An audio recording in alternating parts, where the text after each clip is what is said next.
When you first receive your traps kit, it should be packaged in 2 boxes consisting of one smaller box and one larger 25kg box. The large box should contain 6 metal tubes for the stand, 5 L-arms, 2 cymbal boom arms, a kick pedal, a hi-hat pedal with stand feet, the top section of the hi-hat stand, a bag with 2 rubber strips and a drum key, a kick beater, a snare basket, 4 rubber feet, 2 small clamps, 10 large clamps, small, medium and large tom pads, a snare pad and a kick pad. The small box should contain 2 cymbal pads, 1 hi-hat pad, a bag of cables, a hi-hat switch, bag of cable ties and 2 cymbal mounts, a power supply and the main module. Take the 2 small tubes with no plastic on the ends, 2 large clamps and the 4 feet. Slide 1 clamp onto the centre of each tube and attach 1 foot onto each end. The spare opening of the clamp should point upwards as shown in the video. Use one of the drum keys to tighten the clamp so that they are firm but can still slide, as this will allow you to make adjustments later.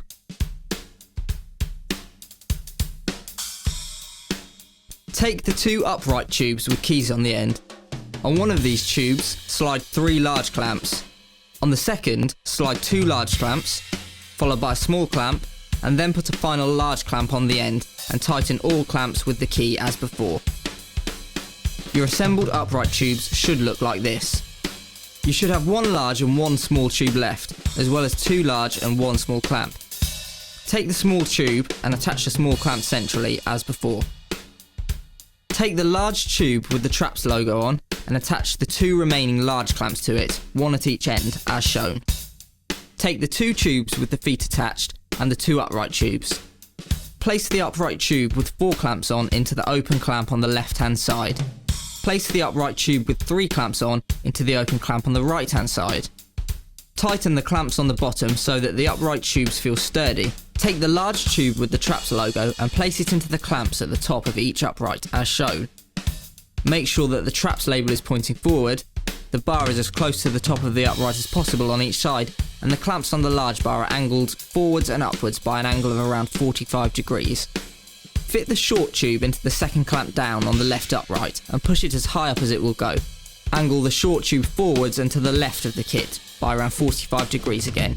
Take the 5 L-arms and fit 1 into each empty large clamp.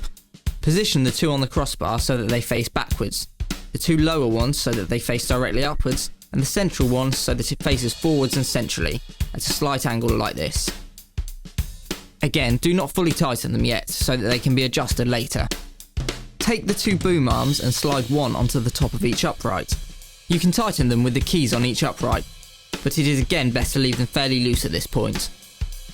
The stand is now assembled, so it is time to assemble the rest of the kit. Take the bass pad and slide it downwards onto the 2 L-arms in the centre of the stand. Use the keys on the bass drum to tighten it so that it is secure. Adjust the clamps on the lower part of the upright so that the bass drum is just above the floor, and tighten the clamps to hold it firmly in position. Take the snare basket and slot it into the small clamp on the left hand upright, as shown. Adjust it so that the basket faces upwards and is tilted slightly forwards, and tighten it when it is in a suitable position. Open the basket clamp so that the snare fits in with the Traps logo nearest to the left upright. Twist the mechanism at the bottom of the snare basket until it clamps the snare pad in securely. Take the small tom and slide it onto the left hand L-arm on the crossbar. Take the medium tom and slide it onto the right hand L-arm on the crossbar. Adjust each one and the clamps holding the L-arms so that the toms don't obscure each other and are tilted at a natural angle.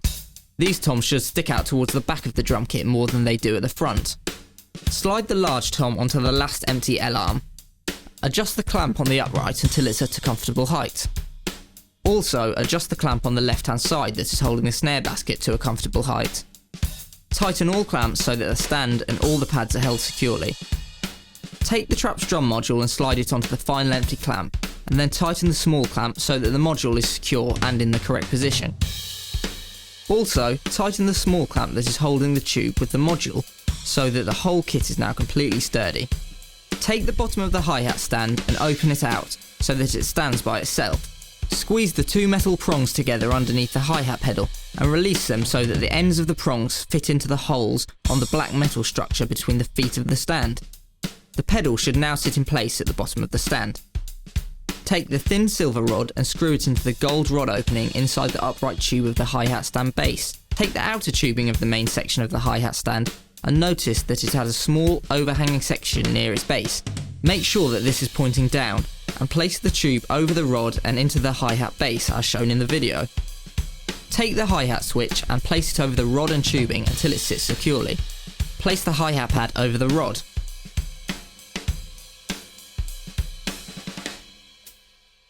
Place your foot gently on the hi-hat pedal so that it is slightly pressed, and tighten the wing nut above the hi-hat pad so that the pad is held in place. This ensures that the pad can move up and down. Open out the cymbal boom arms so that the ends with the black material on are where you want the cymbals to be positioned.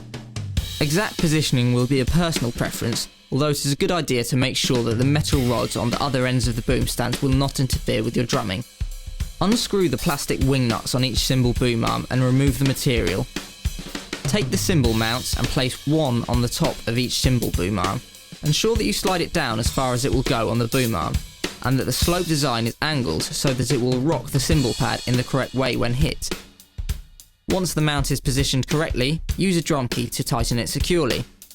Place the cymbal pad over the top of the boom arm so that it rests on the cymbal mount. Take the material section that you removed earlier and split it in half. Take one half of the material and place it over the boom stand so that it sits on top of the cymbal pad. You do not need the other half of the material or the plastic attachment. Take the plastic wing nut and screw it onto the boom arm on top of the material so that the cymbal pad is held firm but still has room to rock. Take the bass drum pedal and squeeze the silver prongs so that they slot into the holes on each side of the upright kick pedal frame. Next, loosen the spring mechanism on the right side of the kick pedal. You do this by unscrewing the silver knob underneath the spring. Turn the pivot mechanism so that the chain wraps over the curved side and sits in the groove. Ensure that the protruding metal part on the side of the pivot mechanism is facing down, as shown in the video. Pull the spring up and over the protruding part of the pivot mechanism so that it sits in the shallow groove. Tighten the knob at the bottom of the spring so that everything is held in place. Take the kick beater and slide it into the hole on the pedal's pivot mechanism. Position the kick pedal so that it's facing the kick pad.